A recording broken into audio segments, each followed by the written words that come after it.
just moved them into this pen, but this is the thing I thought I would show you. I've heard a lot of guys wanting to come up with like an idea for a bunk line or whatnot.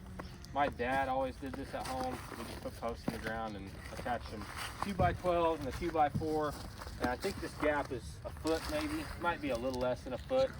And I really like it. I don't have a front bunk just because I like to clean it a lot. Get the trash out of here, the hay that they don't eat. Our ewes are super picky and don't like stems.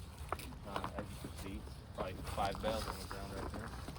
But our ewe lambs, we just put on full hay all that they're, I give them a bale of hay morning and night, and then we grain them twice a day.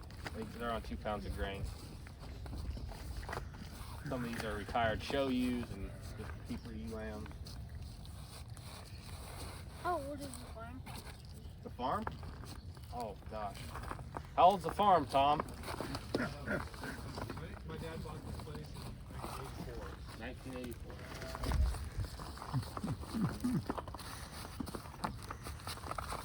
Yep. And then down there you can kind of see it's kind of muddy down there, but we have our more hair ewes and some open ewes.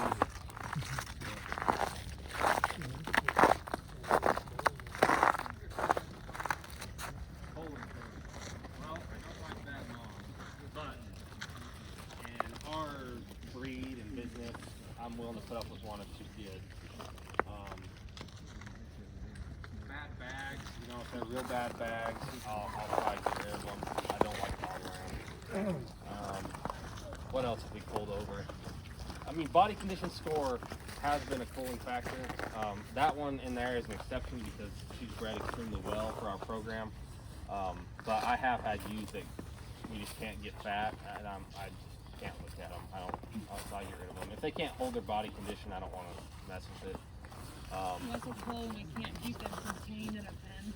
Yeah, that that's was a like cooling a deer that factor would for jump us. over everything. Yep. We just got sick of putting her up all the time, so she left. We got rid of a couple, if they come up open, then that's a thing. We have 5 or 6 opens down there that I did not want to get rid of, but we had another 5 or 6 and I was like, okay, you're gone. I don't need you. It just kind of depends on the year. I've never really, tried to. We have some ewes in here that are 10 years old. Age has never been really a factor for me as long as they're still healthy. It's never fun to bury them, so. Yeah, I don't like to bury them. I don't want them to die here, but I also don't.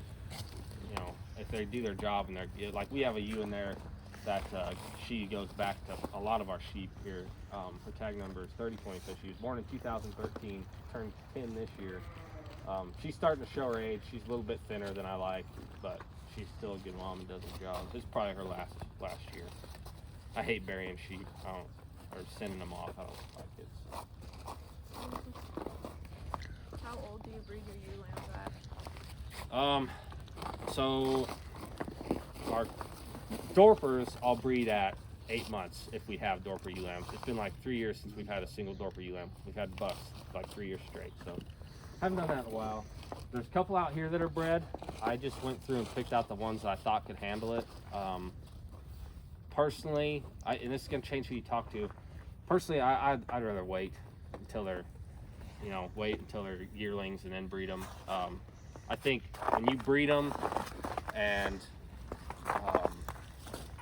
they have to continue to grow, they have to lamb out, and then to me, I can just never get them caught back up after I do that. And it's hard to get them caught back up. They stay thin, they don't gain back well. It takes like 3 or 4 years before they finally look like a normal sheep. So I feel like it stunts them. So I don't like doing it. You talk to someone else, he'll tell you breed them at 8 months. It's just a personal preference thing. Kind of like I was talking about, our philosophy is we like everything to look consistent and nice, just the presentation of it all. So I don't like skinny ewes, and I have a couple in here that are bred that I thought could handle it, but like we already had one abort. I kind of regretted doing it after that. And usually our abortion rate is low. We have 1 or 2 abortions a year, and that's below national average on a sheep flock. I think the abortion rate's like 3%. So That's not bad. Protocol when there is an abortion? So, our protocol, if there's an abortion, is first off, get everything cleaned up from that abortion. Get the lamb gone, get the dirt that it was around, that it might have touched, gone. Quarantine the ewe for at least 72 hours probably, just so she cleans out and everything's gone. And then even then, like I probably don't need to do this, but I'm super anal about it. I get a chlorhexidine and dishwater soap, and I scrub her off, like her vulva and everything, get it all clean. I don't want any trace of that, because if it is something disease oriented, then it's going to spread rapidly. Typically, our abortions are always on ewe lambs, almost always. This year we had a yearling that aborted, but other than that, it's almost always ewe lambs.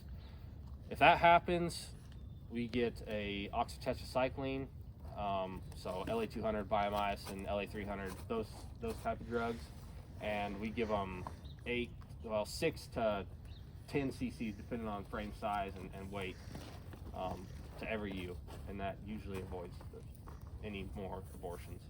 About 30 days out from breeding if you wanted to make a habit of it, but at the same time, I don't like getting carried away with antibiotics because I don't want them to build a resistance to it. You tried using breeding vaccines?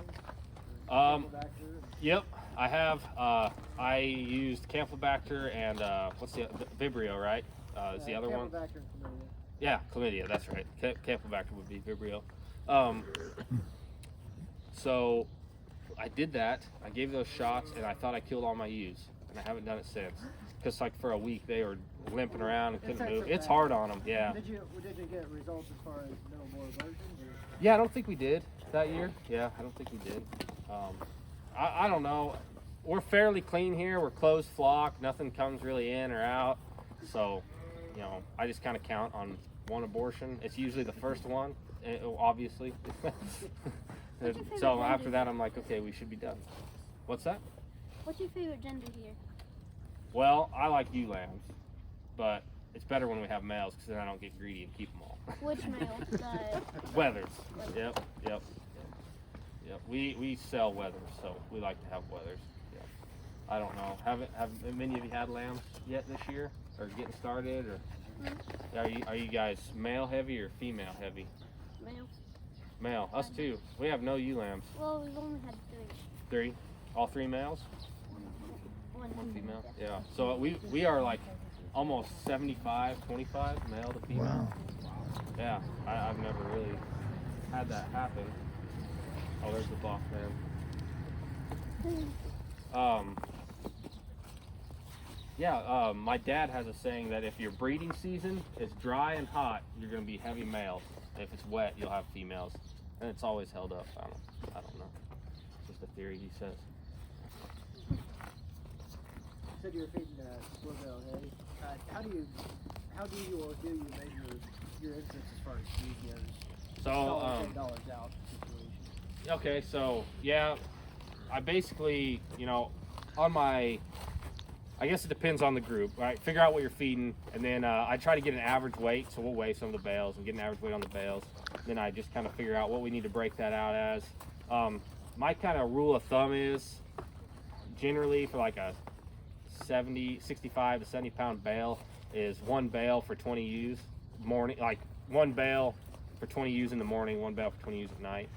So if we have 30 ewes in here, I'll do bale and a half. Can't do that math. It probably don't pencil out like it's supposed to. That's just how I've always done it. I worry more about grain cost, I guess. That's where the expenses build up is grain cost. I manage that a lot more closely. Honestly, the ewes out here, I just like to keep hay in front of them.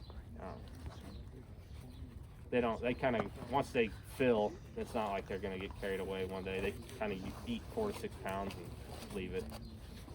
Sometimes we'll put a round bale out and let them eat it, but they just waste the majority of it. So no great way to do that. And then I always have thought about building like a round bale feeder or something, but I figured as soon as I do that, we'd get one stuck in there or get its neck stuck or something dumb would happen. So. Just make holes so they can jump up in it. Yeah, I've thought about doing that. Yeah. So the hay is mainly brome? Yeah, or, we like brome hay. Okay. I've had bad luck with prairie hay. Especially we get brome hay and then get a load of prairie hay, they don't eat it. But I really like brome. We put up brome off these pastures up here, and they stay on brome up until they start moving into the barn here for lambing. I try to figure on our big ewes, like the big ewes in there, 4 pounds of roughage, 2 pounds of grain, or 3 pounds of grain. That puts them at 6 to 7 pounds. That's what Penn State, they have a bunch of nutrition programs put up on their website that I've checked out. And that's kind of what I based everything off of. I was having a hard time finding out what to do and what to follow, and Penn State had a really good program, I thought. And they have it broke out to like what you should feed a ewe with twins that's, you know, ultrasounded and gonna lamb with twins, what you should feed her versus one that's lambed out and has a single. They had it all broke out. So we can't do that specifically just because everything's grouped, but that's a good resource. You can get on their website. Yeah. And Yep. they got a really good website for sheep. Yep. Any other questions out here? We can move back into the heated part of the barn. But I think you were talking about horses. Where's all the horses? They're gone. No horses here.